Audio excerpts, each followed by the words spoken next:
नमस्कार, स्वागत है आपका इस खास वीडियो में जहां हम एक महत्वपूर्ण विषय पर चर्चा करने जा रहे हैं। यह वीडियो डॉ. अमन गुप्ता द्वारा बनाया गया है, जो नई दिल्ली, भारत में एक मूत्र रोग विशेषज्ञ और पुरुष बांझपन विशेषज्ञ हैं। अपॉइंटमेंट के लिए संपर्क नंबर है 8448857369। अगर मैं आपसे कहूं कि एक ऐसा वायरस जिसके बारे में आपको पता भी नहीं है, वह आपकी प्रजनन क्षमता को नुकसान पहुंचा सकता है। HPV यानी ह्यूमन पैपिलोमा वायरस, जिसे ज्यादातर लोग महिलाओं में सर्वाइकल कैंसर से जोड़ते हैं, अब पुरुषों के लिए भी खतरा बन सकता है। नई रिसर्च से चौंकाने वाले तथ्य सामने आए हैं कि यह वायरस पुरुषों में भी बांझपन का कारण बन सकता है। क्या आप भी जोखिम में हैं और इससे बचने के लिए क्या किया जा सकता है? आइए इस वीडियो में इस छुपे हुए खतरे के बारे में विस्तार से जानते हैं।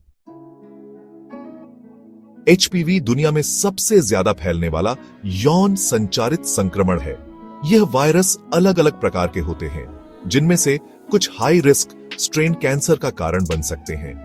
आमतौर पर HPV के बारे में महिलाओं की सेहत से जुड़ी समस्याओं पर चर्चा होती है, लेकिन हाल ही में यह सामने आया है कि यह पुरुषों की फर्टिलिटी को भी प्रभावित कर सकता है। अर्जेंटीना की national university own of Cordoba की एक रिसर्च में 205 पुरुषों के स्पर्म सैंपल की जांच की गई। इसमें पाया गया कि करीब 19% पुरुषों के वीर्य में हाई रिस्क HPV वायरस मौजूद था। रिसर्च में यह भी पता चला कि इस वायरस के कारण वीर्य में कुछ खास इम्यून सेल्स कम हो जाती है। इससे पुरुषों के जनन तंत्र की इम्यूनिटी कमजोर हो जाती है और वायरस से लड़ने की क्षमता घट जाती है। इसका मतलब यह है कि जिन पुरुषों में यह वायरस होता है, वे न केवल लंबे समय तक संक्रमित रहते हैं, बल्कि उन्हें अन्य संक्रमण भी होने का खतरा बढ़ जाता है, जिससे उनकी फर्टिलिटी प्रभावित हो सकती है। रिसर्च में यह भी सामने आया कि HPV से संक्रमित पुरुषों में ऑक्सीडेटिव स्ट्रेस ज्यादा होता है। यह एक ऐसी स्थिति है जिसमें शरीर में हानिकारक फ्री रेडिकल्स बढ़ जाते हैं, जिससे स्पर्म सेल्स को नुकसान पहुंचता है। इसका सीधा असर स्पर्म की क्वालिटी पर पड़ता है, जिससे पुरुषों की प्रजनन क्षमता घट सकती है। अच्छी खबर यह है कि HPV से बचाव के लिए वैक्सीन उपलब्ध है।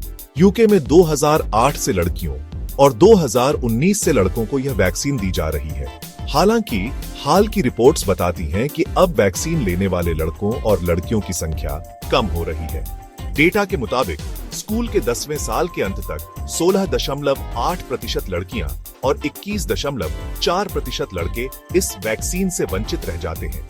इससे भविष्य में HPV संक्रमण और इससे जुड़ी समस्याएं बढ़ सकती हैं। इसलिए HPV वैक्सीन लेना बहुत जरूरी है, ताकि इससे जुड़ी बीमारियों और पुरुषों में संभावित बांझपन को रोका जा सके। तो चलिए, इस वीडियो में हमने क्या सीखा, इसे संक्षेप में देखते हैं। HPV एक आम STI यौन संचारित संक्रमण है जो पुरुषों की फर्टिलिटी को प्रभावित कर सकता है। हाई रिस्क HPV वायरस शरीर की इम्यूनिटी को कमजोर कर सकता है और स्पर्म की गुणवत्ता को नुकसान पहुंचा सकता है। HPV वैक्सीन एक कारगर उपाय है, लेकिन इसे लेने वालों की संख्या में कमी आ रही है। इसे बढ़ाने की जरूरत है। HPV और पुरुषों की फर्टिलिटी के बीच संबंध को समझना बहुत जरूरी है। अगर आपको इस बारे में कोई चिंता है, तो डॉक्टर से सलाह लें। याद रखें, बचाव और समय पर इलाज ही सबसे अच्छा उपाय है। अगर आपको यह वीडियो जानकारीपूर्ण लगा हो, तो इसे लाइक करें, अपने दोस्तों के साथ शेयर करें और हमारे चैनल को सब्सक्राइब करना न भूलें। हम आपको इसी तरह की और भी जरूरी स्वास्थ्य जानकारियां देते रहेंगे।